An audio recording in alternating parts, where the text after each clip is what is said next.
The late August sun hung low over the wheat fields of Finney County, Kansas, painting the endless sea of golden stalks with a burnished glow. The air carried the dusty tang of chaff and the faint hum of a distant combine harvester, its rhythmic clatter echoing across the flatlands. At the edge of the Holcomb family farm, a weathered barn stood sentinel, its sun-bleached wood creaking under the weight of decades. Inside, Margaret Maggie Whitaker, 62, knelt in the hay-strewn loft, her calloused hands trembling as she pried open a rusted tobacco tin. Maggie, a retired agronomist who'd spent her life studying the soils of the Great Plains, hadn't set foot in this barn for nearly 20 years.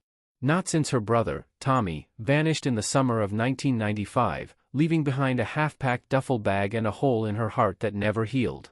The farm had been their family's pride, a 1,200-acre spread of wheat and sorghum passed down through 3 generations. But after Tommy's disappearance, their parents sold most of the land to a corporate outfit, Midwest AgriCorp, and Maggie had fled to a lab job in Wichita, unable to face the memories. Now, widowed and restless, she'd come back to settle the last parcel sale, and to face the past. The tin, tucked under a loose floorboard, wasn't supposed to be here. She'd found it by chance, searching the loft for her mother's old quilting frame. Inside was a folded piece of graph paper, yellowed with age, covered in Tommy's meticulous handwriting. It was a map of the farm, with a red X marking the irrigation canal near the north field. Scrawled in the margin were the words, "They're hiding it in the water." Don't trust co-op, Maggie's breath caught. Tommy had been 28, a dreamer who loved the land but questioned the new chemicals and deals the local co-op pushed in the 90s. Had he stumbled onto something dangerous? She stuffed the map into her denim jacket and climbed down the ladder, her bad knee protesting. The barn smelled of old hay and motor oil, a scent that yanked her back to childhood summers baling wheat with Tommy, their laughter drowned out by the roar of their father's John Deere tractor. She could almost see him now, his lanky frame leaning against the barn door, a straw hat tilted over his grin. "Ain't no way that tractor's been idle for a decade," he'd say, teasing their dad about his beloved 4020. The memory stung, and Maggie blinked back tears. Outside, the farm felt both familiar and foreign. The windmill still creaked, its blades rusted but turning lazily. The old Massey Ferguson tractor sat under a tarp, its green paint chipped. But the fields beyond the farmhouse were now leased to Midwest AgriCorp, their logo plastered on a new grain silo that loomed like a silver monolith. Maggie's parents had blamed Tommy's disappearance on a drifter's whim. He'd always talked about leaving Kansas, but she'd never bought it. He wouldn't have left without a word, not with their mother's cancer worsening. The sheriff's half-hearted search had turned up nothing, and the case went cold. Now, this map suggested Tommy had been chasing a secret. Maggie drove her pickup to the irrigation canal, a concrete-lined ditch that snaked through the north field. The canal, fed by the Arkansas River, was the farm's lifeline, watering wheat through dry summers. She parked near a rusted pump house and studied the map. The red X marked a spot where the canal bent sharply, hidden by a stand of cottonwoods. As she approached, the ground squelched under her boots, the soil heavy with clay. Kneeling, she noticed an odd shimmer in the water, a faint oily sheen that caught the sunlight. She scooped a sample into an old mason jar, her agronomist's instincts kicking in. Water shouldn't look like that, not even after heavy rains. Back at the farmhouse, Maggie spread the map on the kitchen table, its formica surface scratched from years of family suppers. She remembered Tommy sketching crop rotations at this table, his brow furrowed as he argued with their dad about the co-op's new pesticide contracts. The Finney County Co-op, led by Harold Grayson, a bull of a man with a handshake like a vice, had pushed hard for synthetic fertilizers and experimental sprays in the 90s. Tommy had been skeptical, muttering about runoff and soil damage. Had he found proof of something worse? A knock at the door startled her. It was Clara Hensley, 70, who ran the Holcomb Diner and had known the Whitakers forever. Clara's gray hair was pulled into a bun, her apron dusted with flour. "Heard you were back, Maggie," she said, her voice warm but cautious. "You stirrin' up old ghosts?" Maggie hesitated, then showed Clara the map. "Found this in the barn." Tommy drew it. "Says something's in the canal, and not to trust the co-op." Clara's eyes narrowed.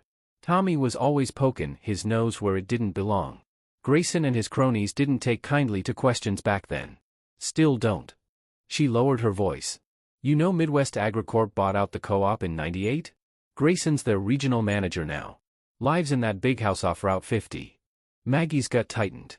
Harold Grayson had been a fixture at co-op meetings, his booming laugh masking a temper. She remembered him cornering Tommy at the county fair in '94, arguing about a new herbicide. Had Grayson known about Tommy's suspicions? "I'm gonna dig into this," Maggie said, folding the map. "Tommy deserves the truth." Clara frowned. "Be careful, Maggie. Folks round here don't like dredgin' up the past. And Grayson's got eyes everywhere." After Clara left, Maggie drove to the county library, a squat brick building smelling of old paper and dust. She pulled records on the co-op and Midwest Agricorp, her agronomist's training guiding her search. A 1995 article mentioned a minor spill in the canal, blamed on a broken pump, but the details were vague. Another report noted Midwest Agricorp's rapid expansion after buying local farms during the '90s farm crisis. Maggie's parents had sold to them under pressure, unable to keep up with debts after Tommy vanished. Was the spill connected to Tommy's map? At the farm supply store, Maggie bought a basic water testing kit and ran into Earl Tuttle, a grizzled former farmhand who'd worked for her dad. Earl, now pushing 80, leaned on a cane, his face creased like old leather. "Heard you're back, Maggie," he said, squinting. "You lookin' for Tommy?" She nodded, keeping the map to herself. "You remember anything odd from '95? About the canal or the co-op?" Earl scratched his chin. "Tommy was always out by that canal, talking samples. Said the water smelled funny. I told him to leave it alone, Grayson didn't like him snoopin'. Then he was gone." Earl's voice dropped. "Some folks thought he ran off with that drifter, Jimmy Klein. Shifty fella, worked the harvest crew." Maggie's pulse quickened. Jimmy Klein was a name she hadn't heard in years. The sheriff had questioned him, but Klein had an alibi, working a night shift at a grain elevator 50 miles away. A red herring, maybe, but worth checking. She thanked Earl and headed to the canal with her testing kit. The water sample confirmed her suspicions, traces of an organophosphate, a pesticide banned in the U.S. by 2001 but common in the '90s. Its presence in the canal, even now, suggested heavy use years ago, enough to contaminate the soil and groundwater. Had Tommy found evidence of illegal dumping? And had it cost him his life? As dusk settled, Maggie returned to the farmhouse, the map burning a hole in her pocket. She locked the doors, an old habit from her city days, and sat at the table, staring at Tommy's handwriting. The silence was broken by a low rumble outside, a truck idling in the dark. She peered through the curtains and saw a black pickup parked across the road, its headlights off. The driver's face was shadowed, but the glint of a Midwest Agricorp logo on the door sent a chill down her spine. Maggie grabbed her father's old Winchester from the closet, her hand steady despite her racing heart. Whoever was out there knew she was digging. And they weren't happy about it. Maggie Whitaker woke to the sound of roosters crowing, the familiar call pulling her from a restless sleep. The old farmhouse creaked around her, its wooden bones settling in the cool Kansas morning. She hadn't slept well, not after spotting that black pickup with the Midwest Agricorp logo idling outside her home last night. It had peeled away before she could get a good look at the driver, but the message was clear, someone was watching. At the kitchen table, Maggie sipped black coffee, the bitter taste grounding her as she studied Tommy's map again. The red X on the irrigation canal nagged at her, as did the words "they're hiding it in the water." Don't trust co-op. Her water test had confirmed traces of an organophosphate pesticide, long banned but lingering in the canal's muddy depths. If Tommy had found evidence of illegal dumping in 1995, it could explain why he'd vanished. But who was they? The Finney County Co-op, now swallowed by Midwest Agricorp, seemed the likely culprit, with Harold Grayson at the center. Maggie's mind drifted to a summer evening in 1994, the county fair in full swing. She and Tommy had shared a lemonade under the Ferris wheel's lights, the air thick with the scent of cotton candy and hay. He'd been distracted, muttering about the co-op's new chemical contracts. "They're pushin' stuff that ain't safe, Maggie," he'd said, his jaw tight. "I found something in the soil samples. Gonna take it to the state." She'd brushed it off, too caught up in her own life, newly married, starting her agronomy career. Now, guilt gnawed at her. Had she listened? Could she have saved him? She shook off the memory and grabbed her work boots. Today, she'd check the canal again, this time near the pump house where the water flow was controlled. If Tommy had hidden more evidence, it might be there. She packed a flashlight, a small shovel, and the mason jar with the contaminated sample, then drove her pickup to the north field. The canal was quiet, its concrete walls stained green with algae. The cottonwoods rustled overhead, their leaves whispering in the breeze. Maggie knelt near the pump house, a rusted metal shed barely holding together. The door was padlocked, but the hinges were loose, warped by years of neglect. She pried it open with her shovel, the screech of metal echoing across the field. Inside, the air was damp, smelling of rust and earth. A tangle of pipes and valves lined the walls, but something caught her eye, a small, leather-bound notebook wedged behind a pipe, its cover embossed with Tommy's initials. Her hands shook as she opened it. The pages were filled with Tommy's neat script, dates, chemical names, and numbers. One entry, dated July 1995, read, "Canal sample, high levels of deltaphos. Co-op records don't match deliveries." Grayson signed off on extra shipments. Deltaphos was the organophosphate she'd found in the water, a neurotoxin linked to health risks and banned years later. Another page noted, "Checked silo number 3. Bags unmarked. Need to tell Maggie." Her throat tightened. Tommy had been trying to protect her, even then. A twig snapped outside. Maggie froze, shoving the notebook into her jacket. She stepped out, shovel in hand, and saw a figure in the distance, a man in a plaid shirt, standing near the canal's bend. He turned and vanished into the wheat field before she could call out. Her pulse raced. Was it the driver from last night? She scanned the horizon, but the field was empty, the stalks swaying in the wind. Back at the farmhouse, Maggie locked the notebook in a drawer and headed to Clara's diner for answers. The diner, a linoleum-floored relic with a jukebox stuck on 1980s country, was half full with farmers nursing coffee. Clara was behind the counter, pouring refills. Maggie slid into a booth and whispered, "Found Tommy's notebook. Mentions deltaphos in the canal and Grayson signing off on shipments." Clara's face paled. "Lord, Maggie, that's a hornet's nest." Back in '95, Grayson was bragging about a big deal with a chemical company. Said it'd save the co-op. Nobody asked questions, times were tough, and farms were going under. She leaned closer. "But I heard rumors. Folks got sick, headaches, tremors. Blamed it on the heat, but maybe it was that poison." Maggie's mind raced. If the co-op had been dumping deltaphos illegally, it could have contaminated the water supply, affecting not just crops but the whole town. Had Tommy threatened to expose it? She needed to check silo number 3, mentioned in the notebook. Midwest AgriCorp owned it now, part of their sprawling grain storage complex. That afternoon, Maggie drove to the silo, a towering cylinder glinting in the sun. The complex was gated, with a security camera blinking red. She parked a quarter-mile away and approached on foot, sticking to the edge of the sorghum field. The silo's base was surrounded by weeds, but a faint path led to a maintenance hatch. She glanced around, then slipped inside. The air was thick with dust, the smell of grain heavy. Stacks of burlap sacks lined the walls, some marked with Midwest AgriCorp's logo, others blank. Maggie tore one open, revealing white powder that reeked of chemicals, not grain. Her stomach churned. Was this leftover deltaphos, hidden for years? She took a sample in a plastic bag, her hand steady despite the fear creeping up her spine. As she turned to leave, a shadow moved outside the hatch. She ducked behind a stack of sacks, her breath shallow. Heavy boots crunched on the concrete floor.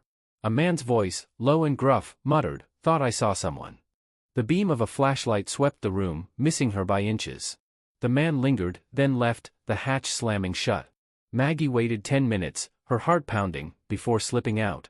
Back in her truck, she gripped the steering wheel, the chemical sample tucked in her glove box. Whoever was in that silo knew someone was snooping. She needed help, someone with expertise. She thought of Dr. Amos Reed, a retired soil scientist who'd taught her at Kansas State. He'd know how to analyze the powder and trace its origins. She found Amos at his small ranch outside Holcomb, tinkering with a vintage tractor. At 75, he was wiry and sharp, his eyes bright behind thick glasses. "Maggie Whitaker," he said, wiping grease from his hands. "What's got you looking like you've seen a ghost?" She showed him the notebook and the powder sample. "Tommy found something in '95, deltaphos in the canal. I think the co-op was dumping it, and now AgriCorp's covering it up. This came from their silo." Amos whistled low. Deltaphos was nasty stuff. If they were dumping it, the soil and water'd be toxic for years. "I can run tests, but you're poking a bear, Maggie. Grayson's got pull, county council, sheriff's office, you name it." "I know," she said. "But Tommy was onto them. I owe him this." Amos agreed to analyze the sample at his home lab. As Maggie drove back, her mind snagged on another name from Tommy's notebook, Jimmy Klein, the drifter. She dismissed him as a red herring, but what if he'd been involved? She stopped at the library to dig into old records. A 1995 newspaper clipping mentioned Klein leaving town days after Tommy vanished, now working a feedlot in Nebraska. Too convenient, maybe, but worth tracking down. That night, Maggie sat at the kitchen table, Tommy's notebook open. A memory surfaced, Tommy at the 4-H barn dance, twirling her under the string lights, promising to take her to the state fair if she'd help him test soil samples. She'd laughed, teasing him about his dirt obsession. Now, that obsession might have gotten him killed. A loud crash jolted her from the memory. Glass shattered somewhere in the house. Maggie grabbed the Winchester, her hand steady as she crept toward the sound. The back door's window was smashed, shards glinting on the floor. Outside, footsteps crunched in the gravel, fading into the night. On the porch, scrawled in red paint, was a single word, stop. Maggie's blood ran cold. Someone wanted her to back off. But she was too close to the truth, and too stubborn to quit. The morning after the break-in, Maggie Whitaker stood on her porch, staring at the red paint spelling stop across the weathered boards. The Kansas sun was already climbing, the air heavy with the scent of dew-soaked wheat. Her heart still raced from the night before, but anger steadied her hands as she scrubbed the paint with a rag and turpentine. Someone thought they could scare her off Tommy's trail. They didn't know her. Inside, she checked the Winchester, loaded and ready, then locked Tommy's notebook and the chemical sample in a fireproof safe her father had kept in the study. The smashed back door window was boarded up, but the violation lingered like a bad smell. She needed answers, and fast. Dr. Amos Reed's lab results on the silo powder were her next step, but she also had to track down Jimmy Klein, the drifter mentioned in Tommy's notes. Was he a witness, a suspect, or just a distraction? Maggie drove to Amos's ranch, the dirt road kicking up clouds of dust behind her pickup. The retired soil scientist was in his shed, surrounded by beakers and a humming spectrometer. His face was grim as he handed her a printout. Your sample's deltaphos, all right, he said, adjusting his glasses. High purity, not diluted like you'd expect after 20 years. Means someone's been storing it, not just dumping. And the canal water? Same stuff, concentrated enough to poison crops and people. Maggie's stomach twisted. Tommy knew. His notebook mentioned unmarked bags in silo number 3. Could the co-op have been selling it under the table? Amos nodded. Possible. Back in the 90s, deltaphos was cheap and effective, but risky. If Grayson's co-op was moving it off the books, they'd have made a fortune, until the EPA tightened regulations. Tommy poking around would have been a problem. Maggie remembered a summer night in 1995, Tommy hunched over soil samples in the barn, his flashlight bobbing as he tested for chemicals. She teased him, saying he'd rather court dirt than a girl. He'd grinned, but his eyes were serious. This land's our blood, Maggie. If it's sick, we're all sick. She should have listened. Now, she wondered if his samples had pointed to the co-op's dirty secret. I need to know who's protecting this, she told Amos. Grayson's got the sheriff in his pocket, and someone broke into my house last night. Amos frowned, rubbing his chin. You're stirring up trouble, Maggie. Check the co-op's old records at the county archives. They might show who else was involved. But watch your back, Grayson's not the only one with secrets. At the county archives, a dusty room in the courthouse basement, Maggie pored over faded ledgers from the Finney County Co-op. The 1995 records showed large shipments of miscellaneous fertilizers signed by Harold Grayson, with no supplier details. One entry caught her eye, a delivery to silo number 3, overseen by a man named Carl Vance, a co-op board member who died in a tractor accident in 1996. Convenient, she thought. Another name popped up, Jimmy Klein, listed as a temporary worker for the co-op in July 1995. So Klein wasn't just a drifter, he'd been on the payroll. Maggie's mind raced. Had Klein been part of the dumping scheme, or had he seen something he shouldn't have? She called a contact from her Wichita days, a private investigator named Ray Pollard, who tracked down Klein's current address, a feedlot in Ogallala, Nebraska. Ray agreed to dig into Klein's past for a fee, promising answers within a day. Back at the farm, Maggie decided to scout silo number 3 again, this time at dusk to avoid prying eyes. The sorghum fields glowed orange under the setting sun, their stalks rustling like whispers. She parked behind a windbreak of cottonwoods and crept toward the silo, her flashlight dimmed. The maintenance hatch was still unlocked, but a new chain-link fence had been erected around the complex, topped with barbed wire. Someone was tightening security. Inside, the silo was darker than before, the air thick with the chemical tang of deltaphos. Maggie found more unmarked sacks, their burlap fraying. She sliced one open, collecting another sample, when a low hum stopped her cold, a motor starting nearby. Headlights flared through the hatch, pinning her in their glare. She dove behind a pile of grain bags, her heart pounding. A man's voice barked outside. "Check the hatch." "Saw something move." Boots crunched closer. Maggie gripped her flashlight, ready to swing it like a club. The hatch creaked open, and a beam of light swept the room. She held her breath, pressed against the bags. The man cursed and retreated, muttering about "damn coyotes." The headlights faded, and silence returned. Maggie slipped out, her pulse still racing, and drove back to the farmhouse. She hid the new sample with the others, her mind spinning. The co-op, now Midwest Agricorp, was still guarding something, maybe a stockpile of illegal chemicals, maybe worse. But why keep it hidden after all these years? The next morning, Ray Pollard called. "Jimmy Klein's a ghost," he said. "Worked that feedlot in Nebraska, till 2000, then dropped off the map. But I found a record of him buying a bus ticket to Denver in '96, using cash. Also, he was questioned in a bar fight in Holcomb the week before Tommy vanished. Sheriff let him go, said he was harmless." Maggie frowned.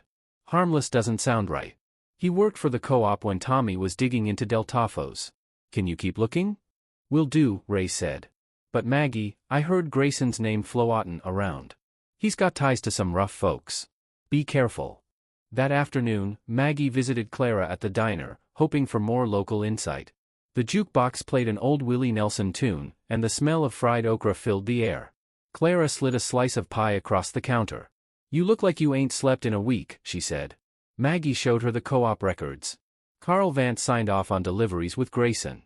Died a year after Tommy disappeared. "You remember him?" Clara's face darkened. Carl was Grayson's lapdog.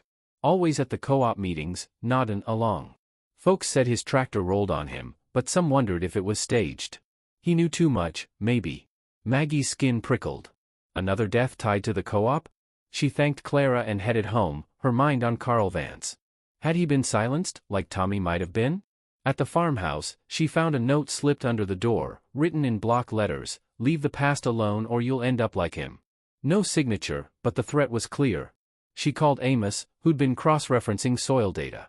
"Maggie, the Del Tafo's levels in your canal sample match industrial dumping, not runoff. Someone was pouring it in deliberately. And I found traces of it in old well records from '95, same wells that supplied Holcomb's drinking water." Maggie's blood ran cold. People got sick back then. Clara mentioned tremors, headaches. Could it be linked? Likely, Amos said. If Tommy was testing those wells, he'd have had proof. Enough to bring down Grayson and whoever else was in on it.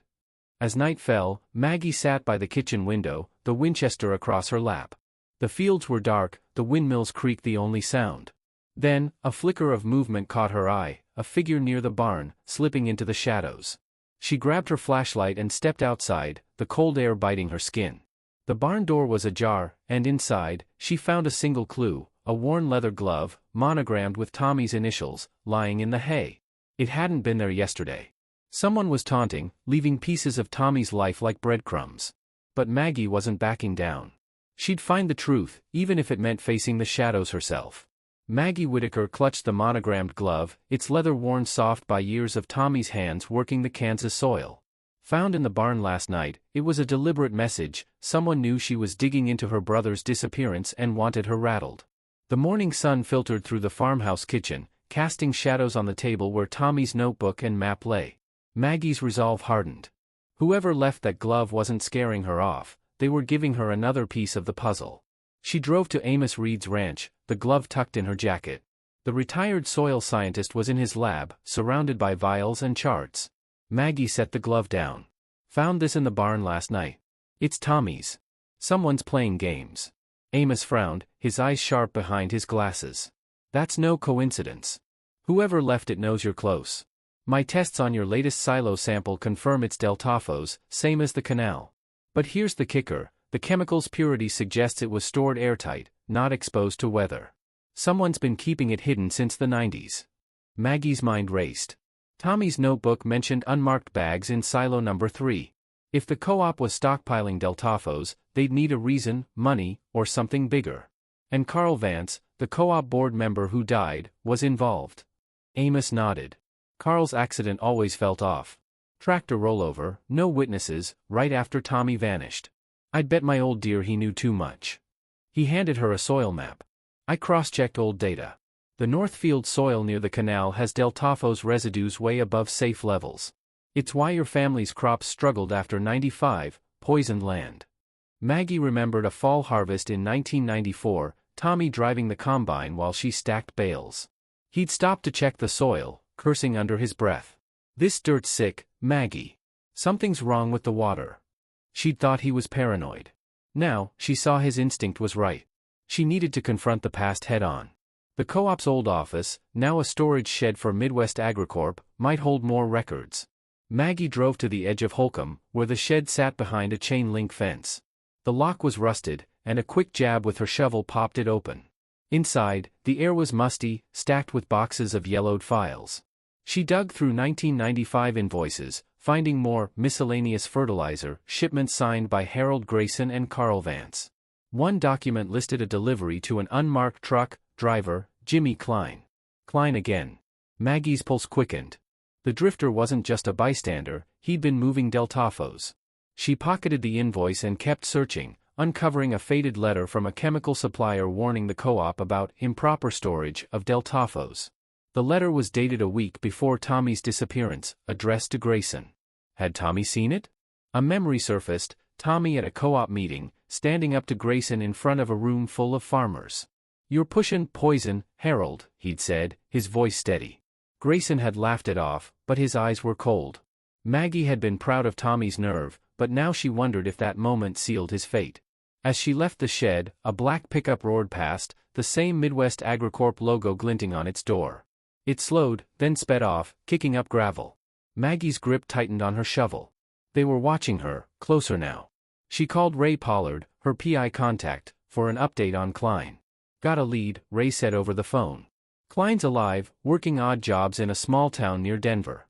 Got a rap sheet, petty theft, nothing major. But here's the twist, he was in Holcomb last month. Stayed at a motel, paid cash. Locals saw him near the Agricorp complex." Maggie's skin prickled. "He's back? Why?" "Dunno," Ray said. "I'm digging. Might be worth a trip to Denver." Maggie hesitated. Leaving now felt risky, with Grayson's goons circling. Instead, she drove to Clara's diner, needing a friendly face. The jukebox played an old Merle Haggard tune, and the smell of bacon grease hung in the air. Clara slid a coffee across the counter. "You're lookin' like a cat in a room full of rockin' chairs, Maggie." Maggie showed her the invoice and the glove. Klein was moving chemicals for the co-op. And someone left Tommy's glove in the barn. "I think they're warning me to stop." Clara's eyes widened. "Jimmy Klein?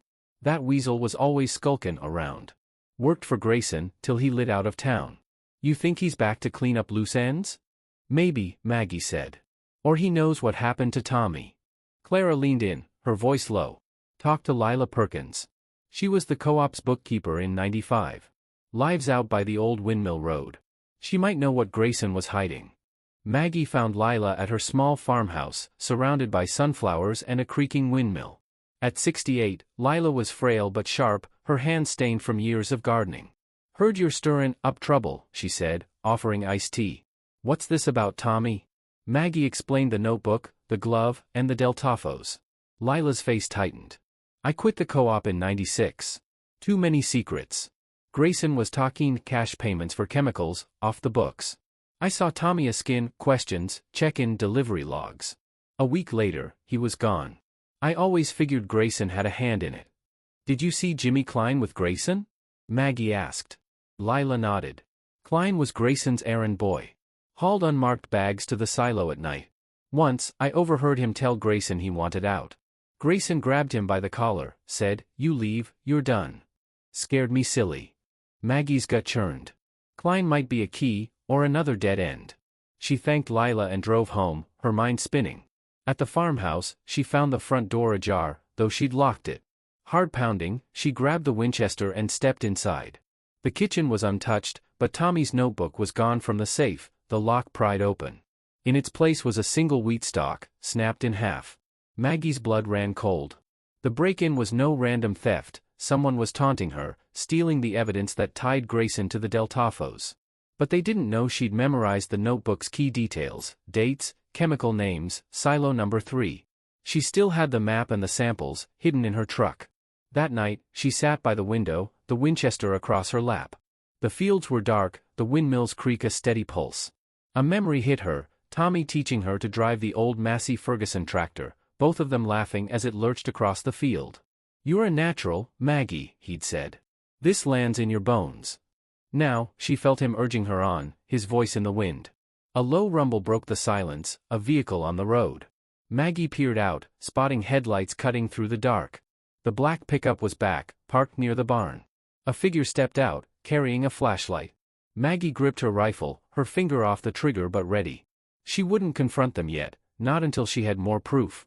But tomorrow, she'd head to silo number 3 again, this time to find the storage site Amos mentioned. If the Del Tafos was still there, it could blow the case open. As the pickup drove off, Maggie made a plan. She'd call Amos at dawn, get his help to search the silo substructure. And she'd track down Klein, even if it meant driving to Denver. The truth was close, she could feel it, sharp as the scent of rain on the horizon.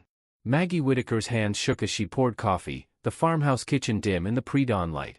The theft of Tommy's notebook yesterday, replaced with a snapped wheat stalk, felt like a punch to the gut. Whoever was behind it, likely Harold Grayson or his Midwest Agricorp goons, knew she was closing in on the truth about her brother's disappearance in 1995. The Del Tafo samples, the map, and the glove were still safe in her truck, but the violation of her home fueled her resolve. She wasn't running, she was fighting. She called Dr. Amos Reed, the retired soil scientist, as the sun peeked over the Kansas wheat fields. "Amos, they took Tommy's notebook.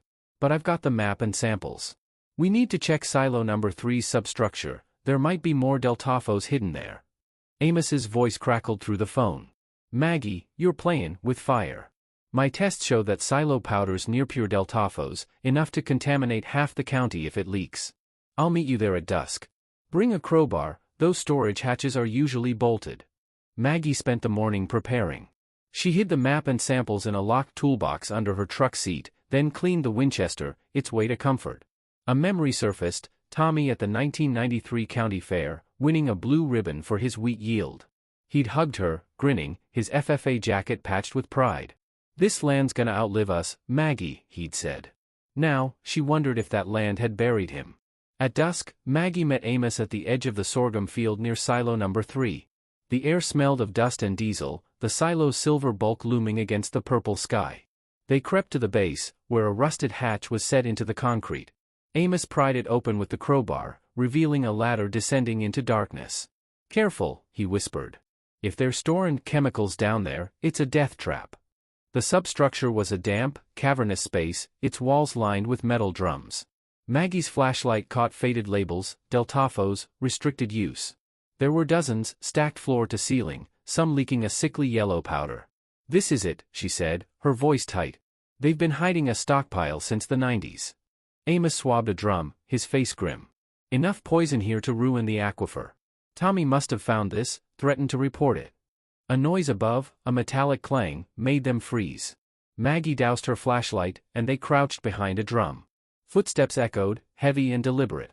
A man's voice growled, "Check the hatch." Grayson said no loose ends. A flashlight beam swept the ladder, then moved away. Maggie's heart pounded. They waited, breathless, until the footsteps faded.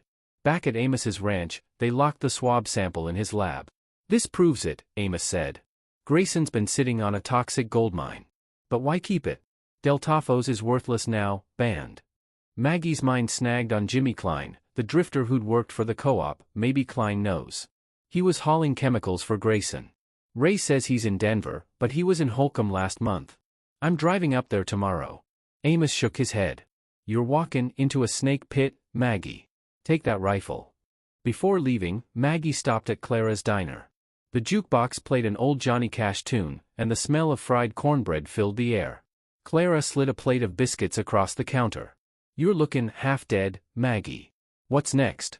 "I'm tracking Klein in Denver," Maggie said, keeping her voice low. "He was Grayson's errand boy. Might know what happened to Tommy." Clara's eyes narrowed.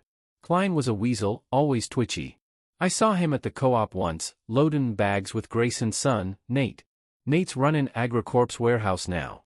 Watch out for him, he's meaner than his daddy. Maggie's pulse quickened. Nate Grayson, Harold's son, hadn't crossed her mind. He'd been a sullen teen in '95, always trailing his father. Now, he was a player in AgriCorp. Another piece of the puzzle. The drive to Denver took 6 hours, the flatlands giving way to rolling hills. Maggie found Klein's address, a rundown trailer park on the city's edge. Ray Pollard had texted a description: skinny, mid-50s, scar on his left cheek. She spotted him outside a trailer, tinkering with a motorcycle. His hair was gray, but the scar was unmistakable. Jimmy Klein? Maggie called, keeping her distance. He froze, eyes darting. Who's a skin? Maggie Whitaker. Tommy's sister. You worked for the co-op in '95. I need to know what happened to him. Klein's face hardened. Don't know nothin'. Leave me be. He turned away, but Maggie stepped closer. I found Tommy's notebook. He wrote about Del Tafo's in the canal, and you hauling bags for Grayson. You were there when he disappeared. Klein's hands shook, but he sneered. You're diggin' your own grave, lady. Tommy was nosy, like you. I left Holcomb right after. Didn't see nothin'. Maggie pressed. You were in Holcomb last month. Why? Klein's eyes widened, then narrowed. You're watchin' me? I ain't your problem. Talk to Nate Grayson. He was always cleanin' up his daddy's messes. He slammed the trailer door. Maggie drove back, Klein's words echoing. Nate Grayson was a new lead, but Klein's fear suggested he knew more. Had he been paid to run in '96, or was he scared for his life? Back in Holcomb, she stopped at the library to dig into Nate. A 1995 article mentioned him as a junior co-op assistant, barely 18, working under his father. Another red herring, or a key player? That night, Maggie parked near the farmhouse, the Winchester in her lap. The fields were silent, the windmill still. A memory hit her, Tommy teaching her to read soil patterns, his hands caked with dirt. This land talks, Maggie. You just gotta listen. She was listening now. A text from Ray Pollard buzzed her phone. Nate Grayson's been buying land around Holcomb, fast. Rumor is he's planning to sell the silo complex to developers. Might be covering tracks. Maggie's gut twisted. If Nate was selling, he'd want the Del Tafos gone, or buried deeper. As she stepped inside, the phone rang. It was Amos, his voice urgent. Maggie, someone torched my lab. The samples are gone. I'm okay, but they're comin' for you next. Maggie grabbed her keys and rifle, her blood running cold. The silo held the last evidence. She had to get there before Nate, or whoever was pulling the strings, destroyed it. The truth was close, but so was danger, and it was moving fast. Maggie Whitaker's pickup roared down the dark Kansas road, the silo complex's silver bulk rising against the starry sky. Amos's call about his lab being torched had lit a fire under her.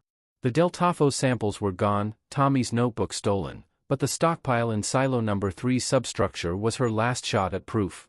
Nate Grayson, Harold's son, was selling the complex to developers, likely to bury the evidence of the co-op's illegal dumping and Tommy's murder.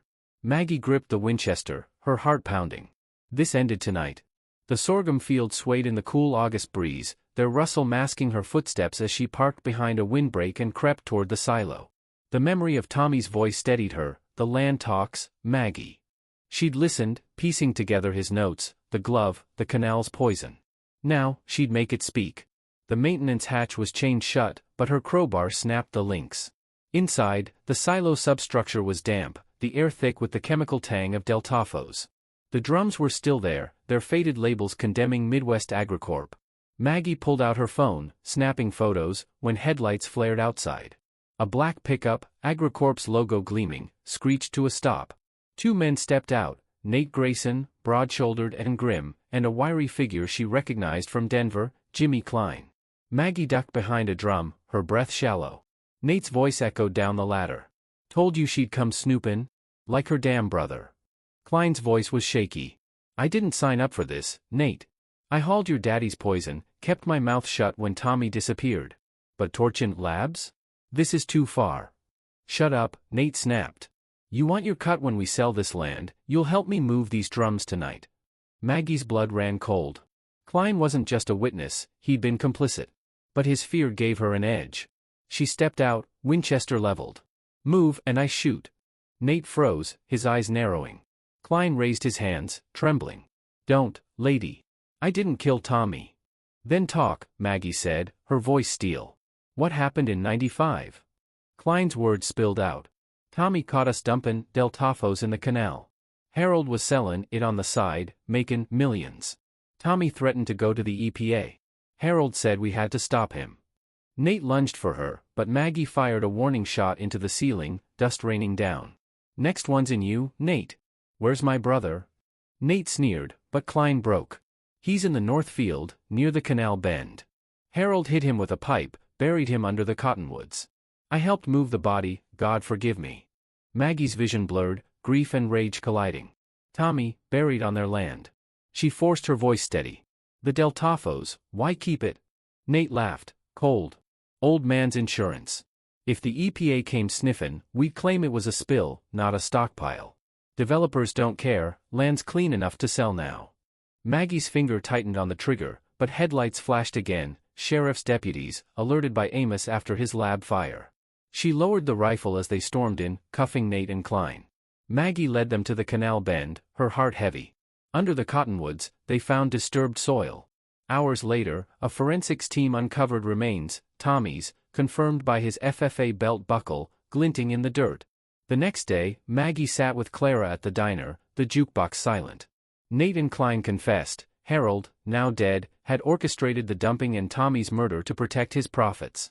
Carl Vance's accident was no accident, he'd wanted out, like Tommy. The EPA seized the silo, and AgriCorp's land deal collapsed under federal scrutiny. Maggie walked the north field at dusk, the windmill creaking. She laid Tommy's glove by the cottonwoods, a final goodbye. A memory flickered, Tommy at a barn dance, twirling her under string lights, promising they'd farm together forever. She'd failed him then, but not now. The land was clean, its secrets unearthed. Justice wasn't joy, but it was enough. Epilogue. Maggie sold the farmhouse, donating the money to a local 4-H chapter in Tommy's name. She moved to Wichita, teaching soil science to kids who reminded her of him. The canal ran clear, the wheat fields golden again. At night, she dreamed of Tommy, his grin bright as a Kansas sunrise, the land whispering he was free.